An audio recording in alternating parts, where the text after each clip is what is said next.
Thank you very much, Angela, and thanks everyone for joining us today to this webinar with our very special guest, Congresswoman Dingell. I'm Martha McDevitt Pugh. I'm the Global Chair of Democrats Abroad. I'm a California voter living in the Netherlands 24 years as of today.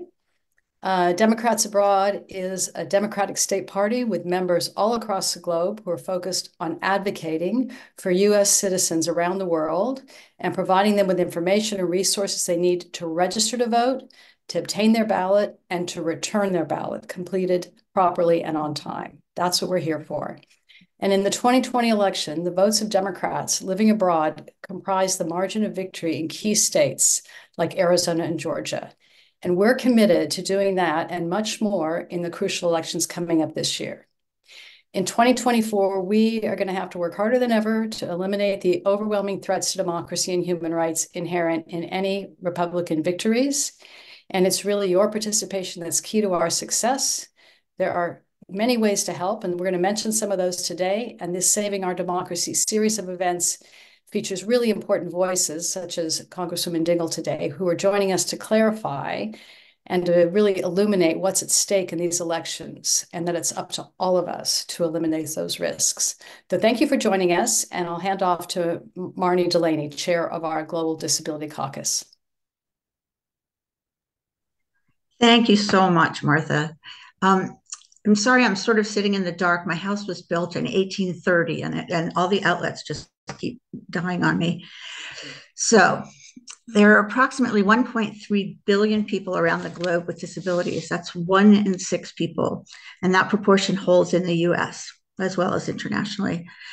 So I'd like to thank DA members with disabilities who contribute to our efforts despite any barriers they may face, and the allies who provide support in countless ways, including making events accessible, and as well as meetings and events. I just completely lost my spot here. Okay. At a time when the former president of the United States feels compelled to unabashedly deprecate people with disabilities, having allies surround and support us can make the world seem far less mean. The Global Disability Caucus is committed to ensuring that we all do 3 things. First, educate ourselves and operate in proactive ways to anticipate needs and ensure they are gracefully met. Second, encourage and help facilitate moving people with disabilities into leadership positions, adding their unique perspectives, knowledge, and creativity to all of our decision-making. And finally, use our collective voices and power to advocate for the election of strong, supportive legislators, passage of relevant legislation, and enforcement of existing and new protections and supports. I'm confident that as an organization of people who believe in the values of diversity, equity, and inclusion, the assurance of accessibility and justice, and the promise of welcome and belonging, we will continue to focus and build on these goals. Now the fun part. I want to introduce you to Representative Debbie Dingell of Michigan. She's dedicated to fighting for the rights, protections, support, and services that allow everyone, not just people with disabilities, the opportunity to thrive. She's on the Energy and Commerce and Natural Resources Committees, where she leads on issues like clean energy, clean water, and affordable, accessible healthcare. As co-chair of the Congressional Bipartisan Disability Caucus with Senator Bob Casey of Pennsylvania, she advocates passionately for disability and health-related legislation. Representative Dingell brings people together, as she did in 2021 when she worked with the White House, the auto industry, auto workers, and environmentalists, leading up to the president's announced goal of 50% zero emissions vehicles by 2030. To address the monumental failure of our care economy, she co-authored the Better Care, Better Jobs Act with Representative Casey, which would strengthen and expand access to the long-term care system while also supporting the direct care workforce. She co-authored with Representative Sanders and Jayapal the Medicare for All Act of 2023, and finally, in order to finally guarantee health care for all Americans. Congresswoman Dingell made innumerable visits to VFA posts and VA hospitals, and then used what she learned to create innovative programs that measurably enhanced performance. This kind of hands-on connection to making change is part of what makes her so effective. She has likewise attacked issues like reducing infant mortality, providing affordable and accessible education, and assuring women are included in government-funded health research. Congresswoman Dingell is a respected, assertive voice in Washington and in her home state of Michigan, and she's respected as well by those of us all around the world. We are honored and grateful to have her with us today to share her thoughts on the risks should Republicans prevail in this year's election, whether they are federal, state, or local. Thank you for all you do, Representative Dingell. The floor is yours.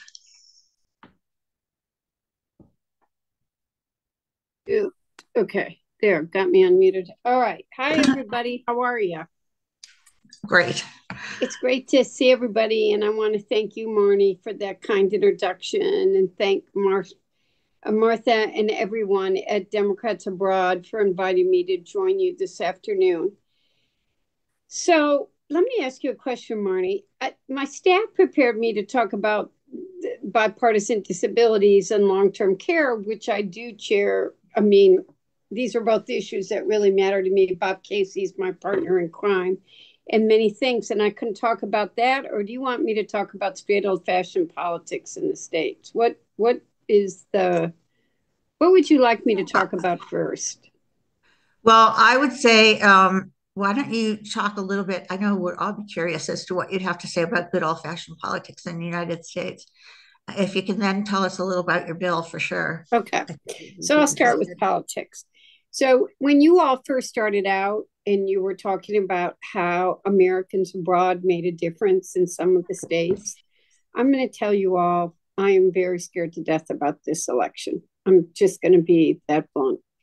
In 2015 and 2016, I tried to tell people that I thought Donald Trump could win Michigan. Nobody believed me. They all thought I was crazy. I may still be crazy. But Donald Trump did win Michigan. And I think we need to be worried about it again this year. At this point in time, and there are a lot of things that can change between now and November. And one of the things I'm going to say to you, even as I begin to talk about where we are politically, is that unlike people who didn't believe me in 2015 and 2016 and just took people for granted, people know that we have challenges now and are listening. But in reality, there are 6 battleground states that are probably going to, at this time, hopefully no other states start to go either way. But there's 6 battleground states that are going to determine this election. 2 of them are trending blue, Pennsylvania and Wisconsin. I just saw someone type they were from Wisconsin living in Shanghai. You need to vote. That anybody with a Wisconsin voter's registration needs to vote. 2 of them are trending red, Arizona and Georgia. And 2 of them are true purple states. Nevada, which quite frankly doesn't have enough electoral votes to make the difference, and Michigan, which does. We've got now, we're living in a very complicated time. And it's actually would probably be very interesting to talk to all of you as you're living abroad about what the perception is of the Mideast and what is going on there. And quite frankly, I have lived in Michigan and in the middle of this issue since I married my husband, which was not yesterday. I'm not old, but I am seasoned. And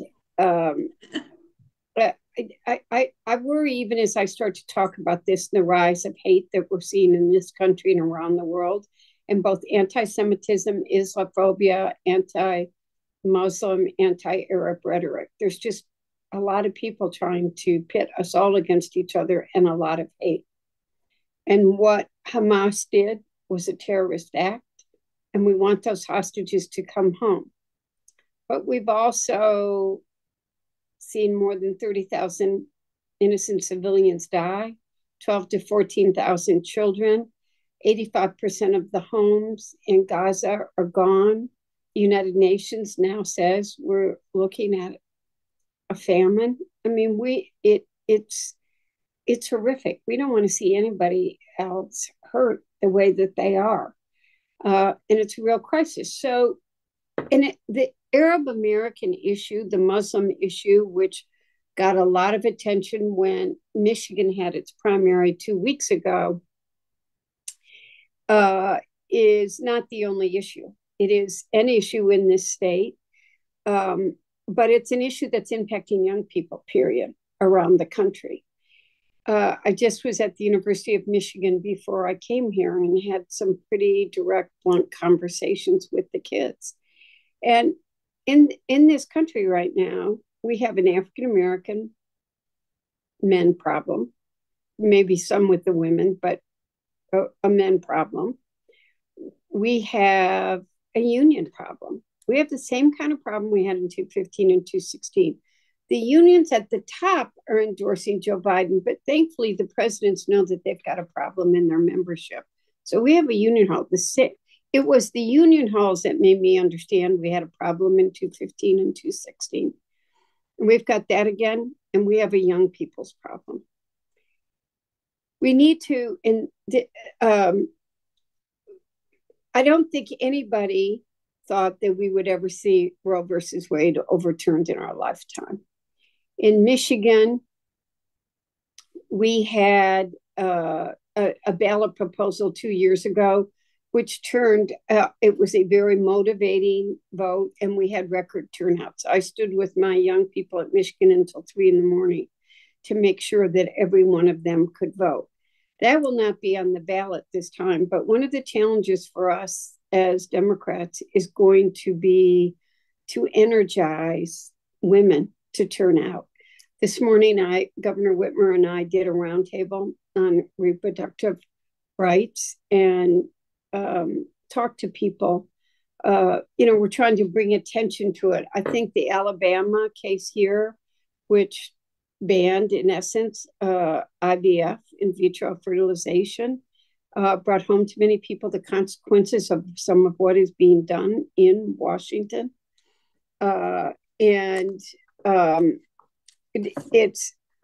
It's really scary what's happening. And we need to energize women that Donald Trump is trying to pass a national abortion ban.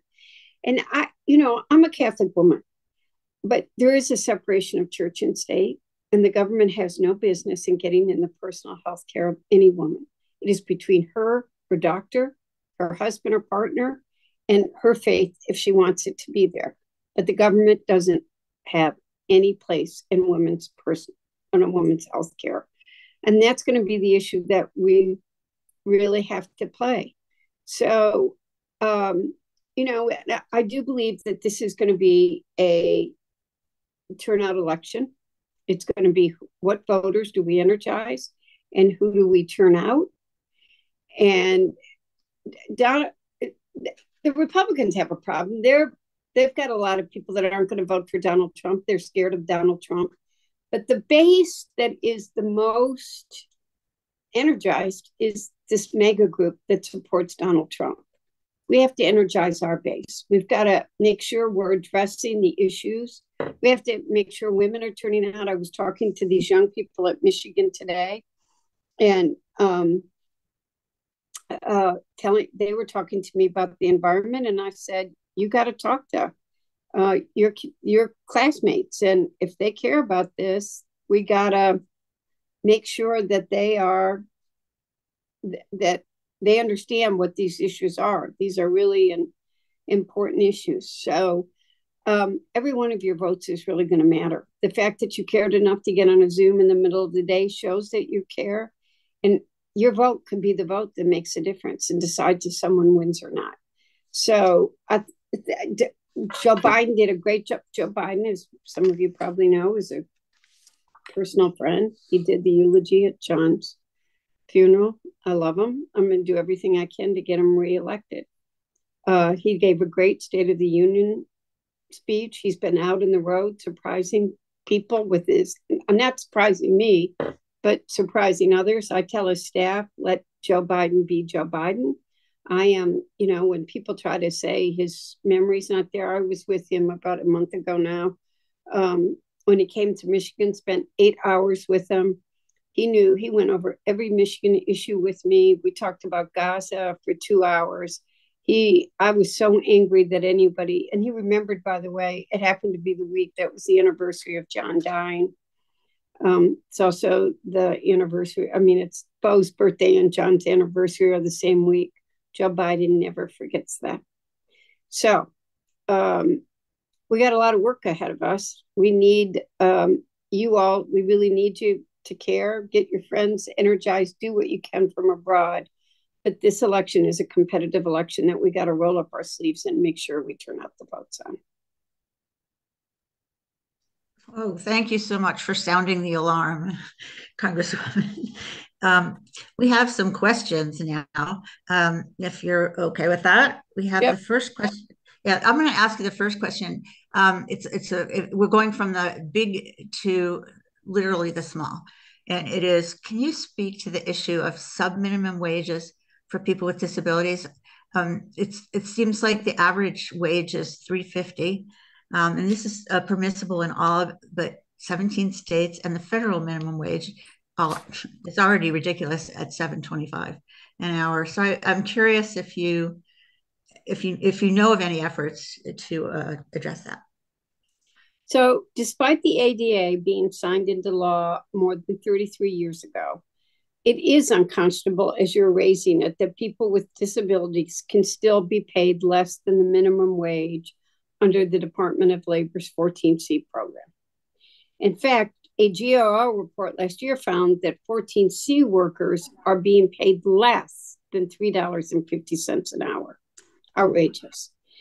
And in 2020, the U.S. Commission on Civil Rights called for phasing out of the 14C sub-minimum wage, stating that it has limited people with disabilities participating in the program from realizing their full potential, while allowing providers and associated businesses to profit from their labor. So research has also confirmed that with competitive employment, workers with disabilities are better able to achieve financial independence and spend time engaging in the community.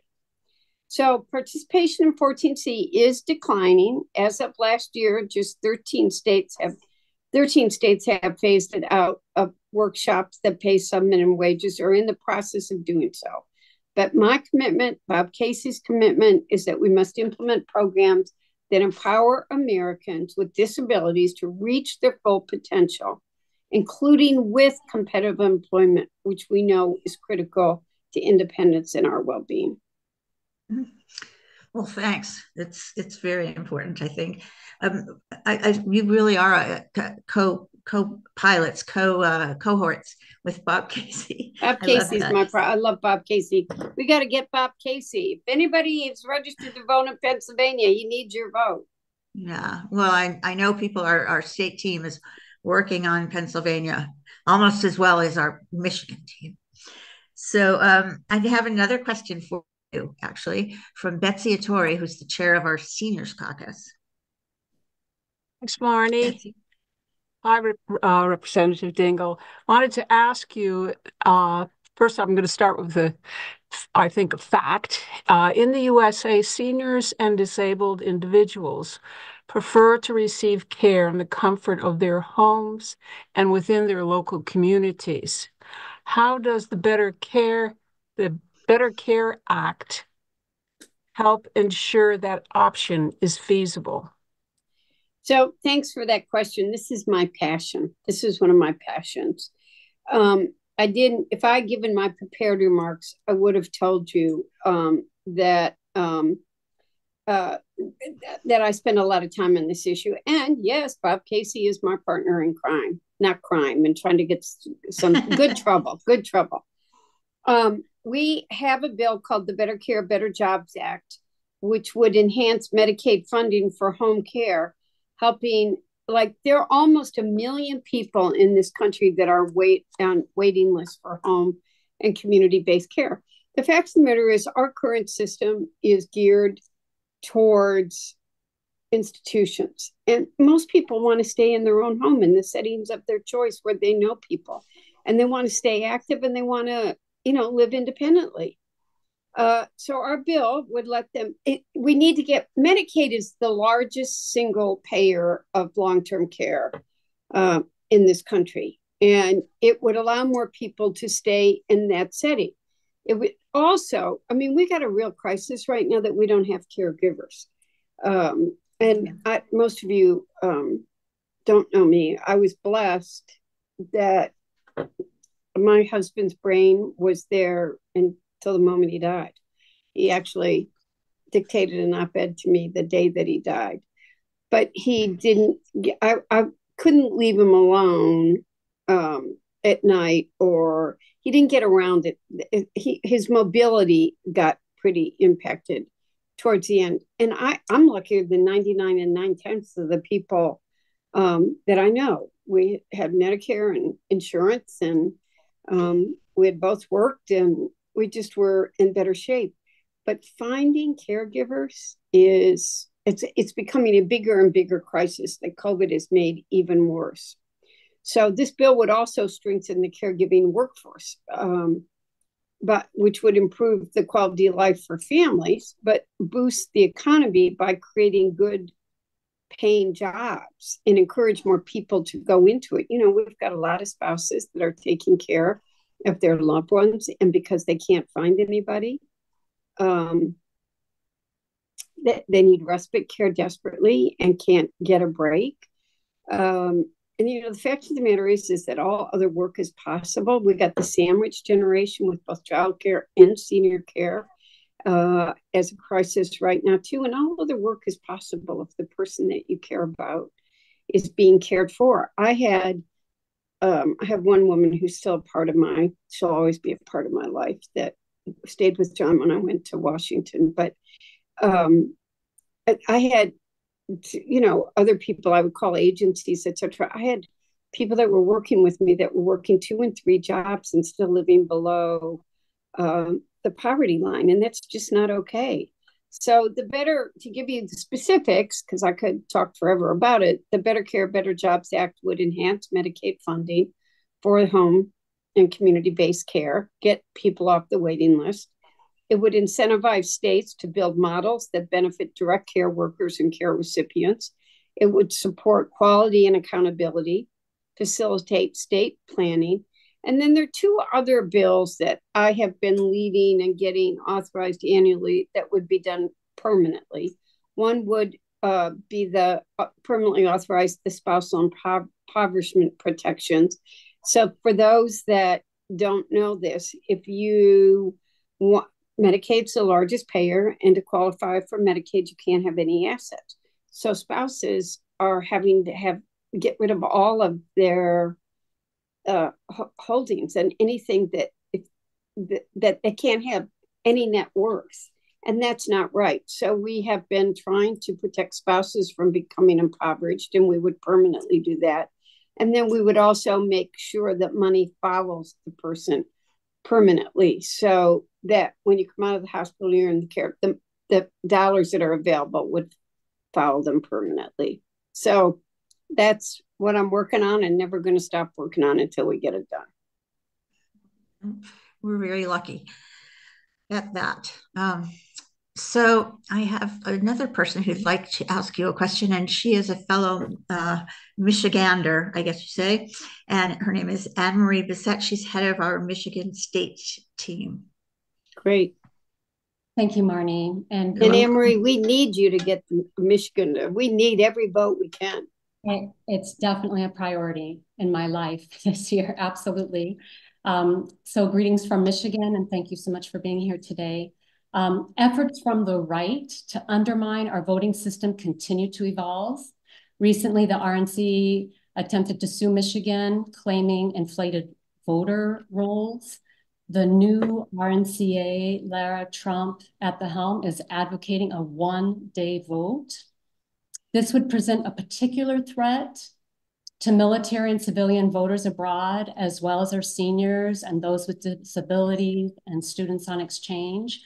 And can you please comment on where these efforts are heading and what is being done to combat them? And then what can we do to help? Thank you. So obviously what you just talked about is very alarming and very dangerous. We are seeing unprecedented attacks on our voting rights and our democratic institutions at all levels, national, state, and local.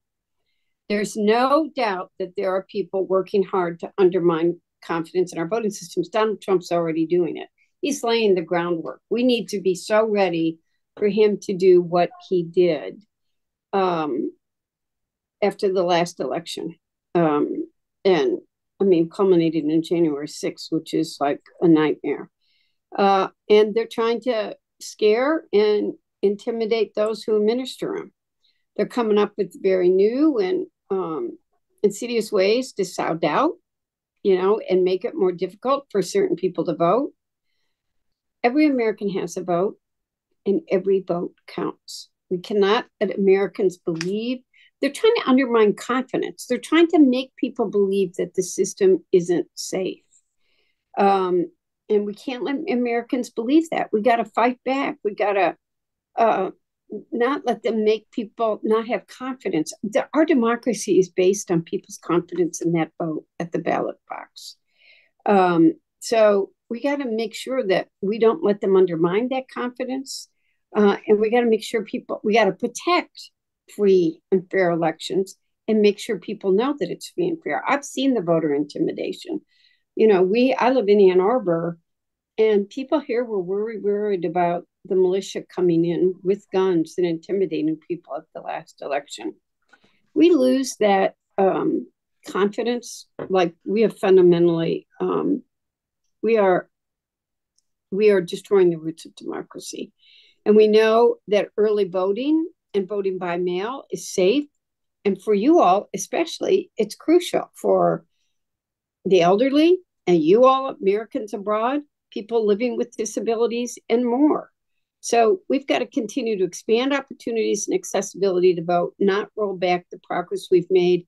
In Michigan, we had a ballot proposal that for 2 years ago that has done that, and you saw it really work in the presidential primary.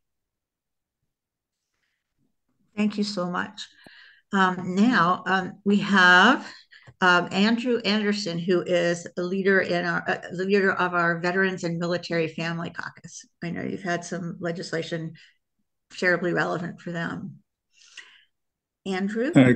Yep. Good evening, good afternoon, Congresswoman Dingell. Thanks for the opportunity to just ask you a simple question. What can we do from overseas in the veteran side of the house help you to communicate effectively so that way we can get the message out? And again, I heard you, and I've been working on the fact that we've got those 6 or 7 states that we got to focus on. So what can we do? We got to focus on every state. We got to turn out every vote, but those are ones that are those are the most important ones, right? Exactly. Anyway, ask you the question. So are you asking me about how you help turn people out in general, or about what Biden's done for veterans and military families? Yes, Give me the second. Okay. The second would be good. Okay, I believe that it's the responsibility as elected officials to talk about all that that Joe Biden has. I just was talking to Bill Clinton, so I apologize on that. About what President Biden's accomplished. And I can get pretty frustrated on this because the Bipartisan Infrastructure Act and the Inflation Reduction Act, I hate the name, and we don't talk about it enough. If you come to Michigan, our state, Gretchen's like one of my dearest friends. We talk every day. We did an event today. But when they talk about what the legislature did, nobody ever talks about that's Joe Biden. It was his leadership. The money that's coming in and being spent on these programs was money that he did. And we've really got to talk about that more. One of the things that I think has made the biggest difference, and John Dingell actually started this with Joe Biden and others, is the PACT Act. He signed it into law. It was the most significant expansion of benefit and services for toxic exposed veterans in more than 30 years. Many people I knew that were Vietnam vets. I have, the Veterans Hospital here in Michigan is called the John D. Dingell Veterans Hospital, and I spent a lot of time there. And there were people that desperately couldn't breathe, had been exposed to Agent Orange. John also did hearings on, was the first person to have hearings on some of the exposure to chemicals that people had at bases. And it took Joe Biden being president to get this done. And the PACT Act has really made a difference in so many veterans' lives. He's also lowered healthcare costs and expanded veterans' eligibility, healthcare eligibility. He's taken steps to protect veterans and their families from predatory actors and scams. Our veteran homelessness is a real crisis, and preventing veteran suicide. I've had long talks with him about it. He's working hard on that. And we've got to elevate the stories of who's being impacted by this work. And I'll tell you, even Secretary McDonough, I went to him, tried to get some other people to pay attention to this, and I couldn't get him to do it. And I went to him and I said, Dennis, there's a problem at the VA hospital. People are talking to me about it. And the veterans aren't getting the right treatment. He went to the Inspector General. They looked at him. They didn't hide the truth. We all know government bureaucracy. People don't get fired. The head of the Detroit VA is gone. He was immediately put on leave and was terminated. And he's working hard to get it fixed. Joe Biden, he and Jill care about the veterans, period. But never forget his son was a veteran.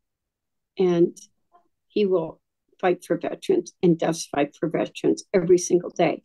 And the biggest difference we've seen for veterans in years has been made under this Joe Biden administration. I appreciate that. It's the communications piece, like you said. For us overseas, it's those benefits that you just talked about, like the PAC Act. We've been working real hard to get the message out to everybody over here. But I think the question, and you make an excellent point, and I just want to reemphasize the fact that back home, I've been out here in Europe 2 years now. I came from Virginia. I'm a Virginia voter, and I'm from the city of Alexandria. And the big thing that I saw as veterans, and again, I'm a peacetime veteran through Gulf War veteran versus a Vietnam veteran, who I know a lot of Vietnam veterans. There's a different, and then of course the Iraq and of course the Afghan veterans are kind of a different group altogether.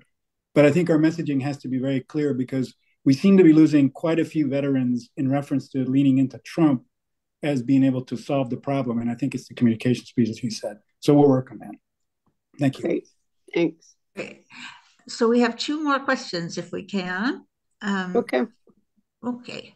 The first one is from Art Shankler. He is leading our Medicare Portability Task Force. Thanks, Marty. Thank you, Congresswoman, for being with us.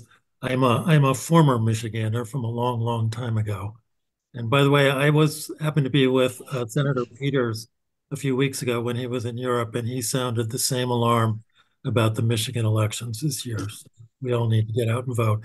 I just wanted to ask you, as Marty mentioned earlier, you've introduced legislation to provide Medicare for all, but it seems that may only apply to Americans living in the U.S. As you may know, there are many Americans living abroad who have paid into the system for years, but find out later that their benefits are not available outside the United States. Would you support Medicare portability, i.e. providing Medicare to people living outside the U.S. for qualified Americans living overseas? Absolutely. We need to be doing a better job of ensuring that all Americans have access to affordable quality health care, no matter where they are.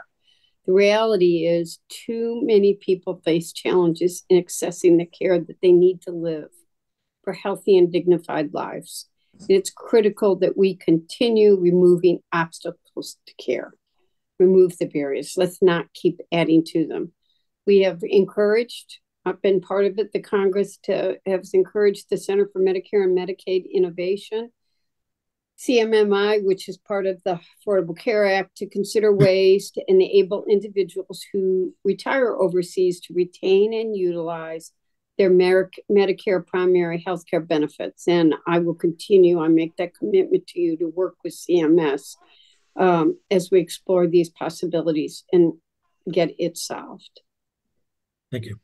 Thank you so much. And so our final question, and I know we're giving you a workout, but our final question is from Bruce Murray of our Progressive Caucus. Representative Dingell, thank you so much for acknowledging that we have problems. You mentioned a variety of demographic groups. I've worked with students for the last 4 decades, and I think you're right about young people and climate change. I want to focus on a really big demographic group, and those are the people who are not doing so well financially. Poverty is now the 4th leading cause of death in the United States. During a recent Senate help hearing, UAW President Shawn Fain asserted that working people are simply fed up with a country where 3 families have as much wealth as the bottom 50%. Now, in addition to strengthening our care economy, what do you think must Democrats deliver to reduce wealth inequality and meet the needs of working, poor, and low wealth people? It seems to me that is the job that needs to be finished, what President Biden said when he announced his reelection and what he began to address so well in the State of the Union address. Do you think that that might be what is necessary to save our democracy? So you mentioned Shawn Fain, who I just hung up with actually before I got on this call, who is someone I work really closely with. First of all, I think we've got to protect and strengthen workers and labor rights, because here's a reality: when workers are better off, our country is made stronger. You know, and it's Mary Kay Henry, who's the president of SEIU, is retiring. And she always says, the very first conversation I had with her, I'm very traumatized by her retiring, is that she's a voice. Like labor is a voice for people that have no organized voice. You know, when you are living in some of these communities, you're struggling, you're working 2 or 3 jobs. Your kids are going to a school that's, I'm thinking of Michigan right now, that's by a steel plant and Marathon Oil, and they're getting asthma attack in schools. The only person that's a voice for them, or I'm in a town hall and a caregiver who's working 3 jobs has a child, the asthma inhaler is $800 a month. And how you want to take care of your child, and how do you pay for that?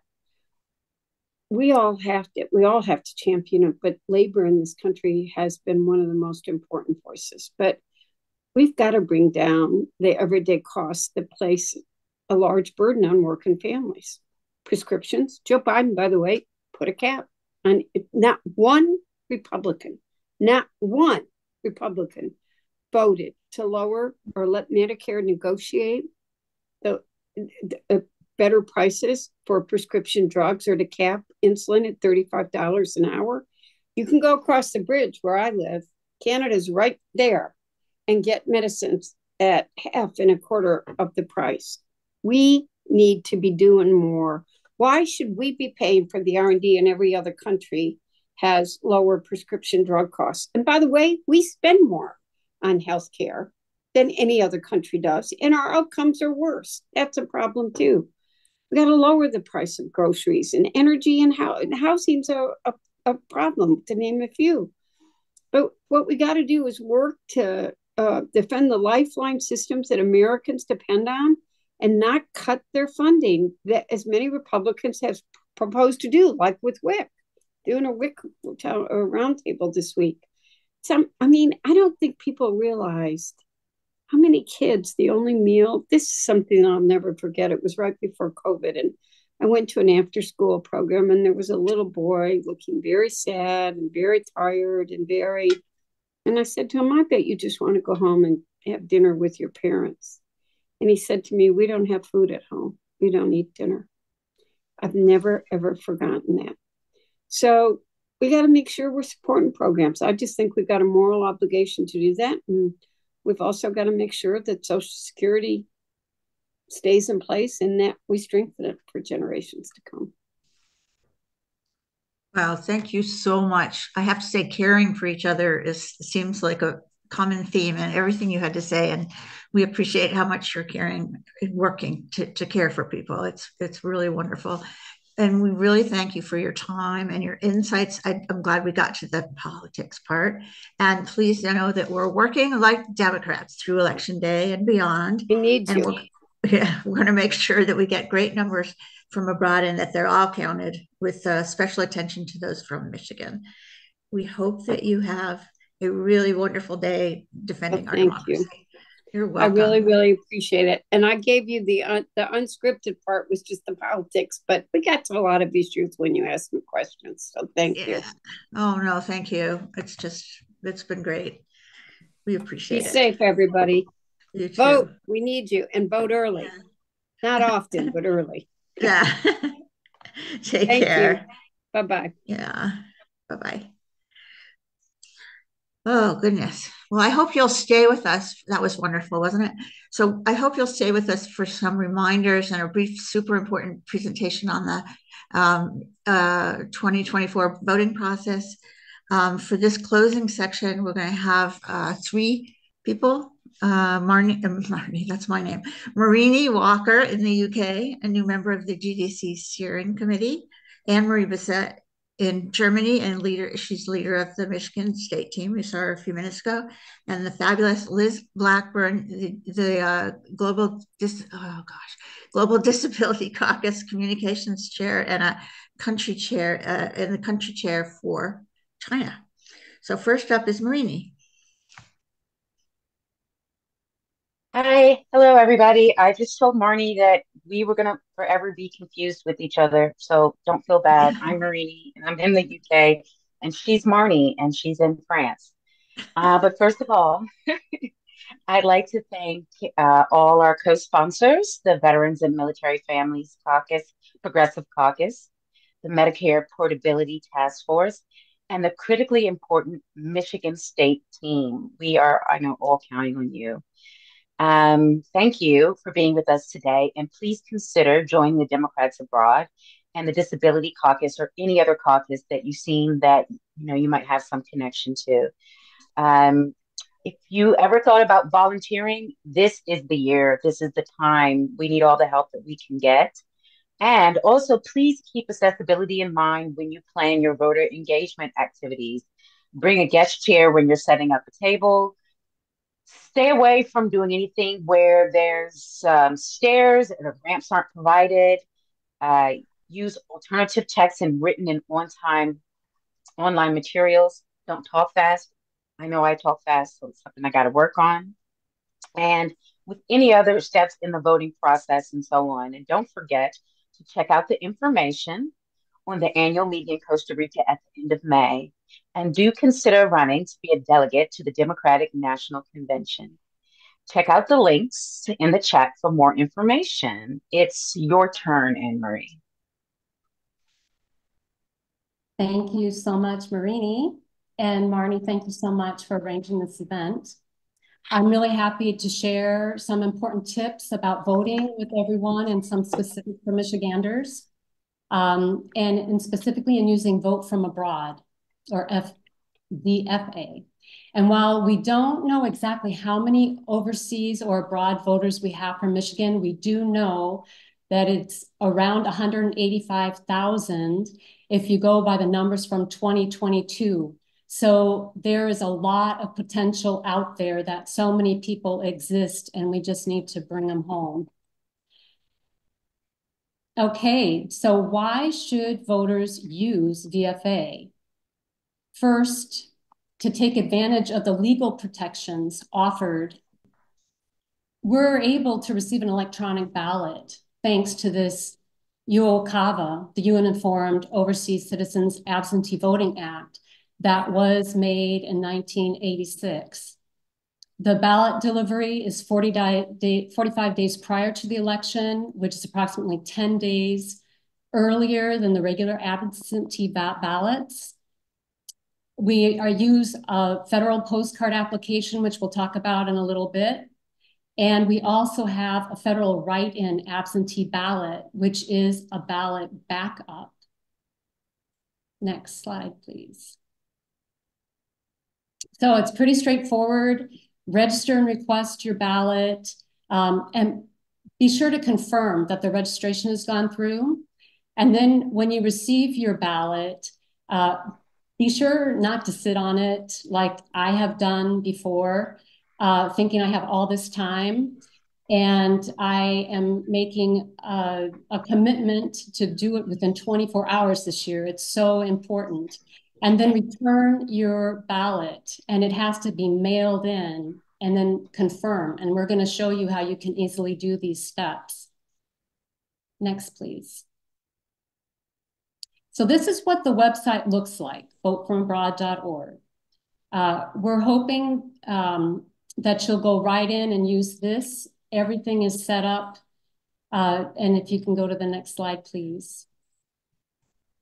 So detailed instructions. There's an online voter help desk with a lot of volunteers ready to help people. People with disabilities can easily navigate it, and there's tips in there for that. The forms are easy to read. It officially registers you as a voter abroad, and this is really important because you have to fill out 2 forms, and when you fill it out on this, you only have to fill out 1 form. And because you have to fill out the 1 form that proves that you're a voter abroad, it is important because people could actually call you out on a technicality if people wanted to challenge someone voting abroad if they did not fill out the form. Next, please. Okay, this is what the interface looks like. This register and request my ballot is the FPCA. And these other ballots, next, please. The election information and deadlines. This is really nice to have in your head when things are happening. And it gives other specific information. Go ahead with the next, please. And then ballot information. So you can actually see right away what's going to be on your ballot earlier than when you receive it. And then the next, please. So sometimes people aren't sure if they're even registered or not. And when you go to this button and about the FPCA, you can go straight to the site, the Michigan Department of State.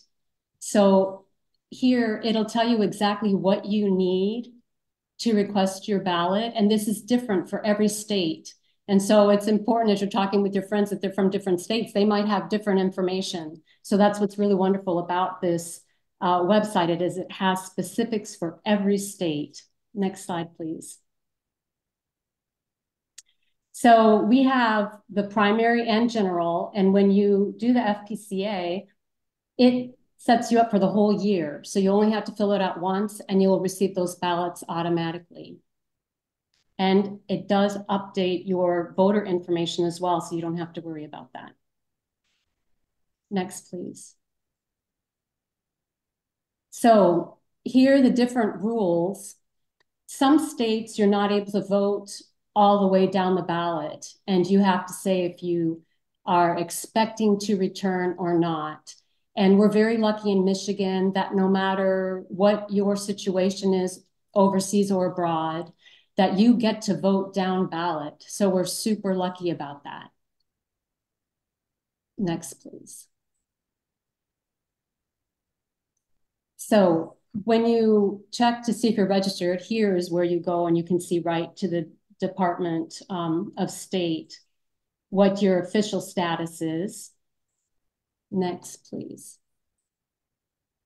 So sometimes people aren't sure if their ballot has been requested or they can't find it or they're not sure. And whenever you have a question you're not sure, again, you can go and use this site and figure things out. And if you still have a question, there are many people who are going to be able to help you Again, you have voters that are helpers that are connected to the online voter help. And here, this QR code will get you right in as well. And you can find this on the website. So where can I find information on the candidates? There's Ballotpedia. I'll be sharing a little bit more here about some of the races. And we're going to be making that as easy as possible to having a spot on our website, on the Michigan State Team website about particular races. Next, please. Okay, so we have one U.S. Senate seat. We have 13 seats, 13 districts. And of course, we wish Congresswoman Dingell very well in her race. Most recently, it's come to the attention that we have 2 seats up for the Michigan Supreme Court, and this is going to be crucial because it puts our Supreme Court in question again about who will have control. And one of the incumbents is the one that was nominated or appointed by Governor Whitmer. And the Michigan Court of Appeals has 9 seats. And then don't forget about the municipal and the school board elections. And I hope people have been watching that so much money has been poured into those school board elections, and that's really having a negative effect in so many ways. So again, watch our Michigan page and working on getting information about the judicial seats. It's difficult to find that because the Democratic parties can't post that on their websites. I've actually called before to find out, and I'm looking at putting together a list so that at least more information is easily available. Next, please. Okay, what we're excited about. New legislation passed this fall, and that is the wrong way to spell passed, but it's P-A-S-S-E-D. And this is the first election year that we have 9 days of early voting, and that was just used for the first time for the presidential primary in Michigan. This is the first year that we have 6 extra days to get ballots in, but please ignore that and just send it in as fast as possible.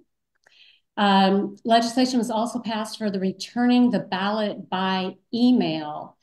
Unfortunately, they were not able to implement that this year. It's hopefully being implemented next year and possibly 26 because they have to build a portal. A special portal for that. And what we're really excited about is you. Thank you so much for being here today. Please share this information with your friends and family, regardless of where they live. Tell them to vote. And would like to invite you to our next Michigan State Team meeting on April 14th. I hope you've received a link in a newsletter that you would have gotten yesterday. And looking forward to working with you and everyone. Thank you so much for the support for Michigan and onward. Let's do this. Thank you. And I'd like to pass it on now to Liz Blackburn. Liz Blackburn, thank you. Liz Claiborne, I'll take that too. Thank you, Anne Marie. Hi, I'm Liz Blackburn. I helped found the Disability Caucus and I run the GDC Communications. And today we have a very special ask, and that is a plea for you to join our events and activate as a volunteer. Democrats Abroad is dedicated to making candidates and conversations accessible. So please visit our landing page for events, democratsabroad.org/events in the chat box to learn more about what's coming up and even create your own. You can discover content that matters to you. On April 10th, the GDC and the Global Seniors Caucus will host a webinar on Social Security. To successfully thwart Republican attempts to cut this vital program, we will hear from Nancy Altman and take action. The Democrats Abroad Maryland State Team has 2 upcoming events. We hope you will join it to hear from candidates on their platforms, as well as important local legislation. Part 1 and Part 2 can be found in the chat box now. Our Global Disability Caucus will meet tomorrow, that's Tuesday, at 9 a.m. Eastern Time. To join this call, please email disabilitycaucus@democratsabroad.org. Be sure to join our caucus by visiting democratsabroad.org/DC_signup. I will be waiting for you tomorrow. And again, that link is in the chat box. As Anne-Marie stated, we need everyone here to request ballots and vote in 2024. Be sure all of your like-minded friends do the very same by sharing our content on social media. You can find the GDC on Facebook, Instagram, and X, formerly known as Twitter, even YouTube. And again, all of the information and the tools and assistance that you need are available at votefromabroad.org. We encourage you to vote this year and get involved. This is the perfect time to sign up for a training session for phone banking, voter assistance, and other key actions that will make a real difference in 2024. Visit democratsabroad.org/voter_assistance_training. We have modules ready for you to watch, live events ready for you to engage with, and we really cannot wait for you to join our volunteer team. Finally, thanks to generous member donations, Democrats Abroad was able to successfully fund voter assistance and outreach activities in 2023. We hope to continue this. So please, today, contribute to voter success in 2024. You can do so by visiting democratsabroad.org/donate. Thank you for staying on to be part of the 2024 team fighting for a better, fairer, and brighter future. From all of us at the Global Disability Caucus, thank you again for joining us today.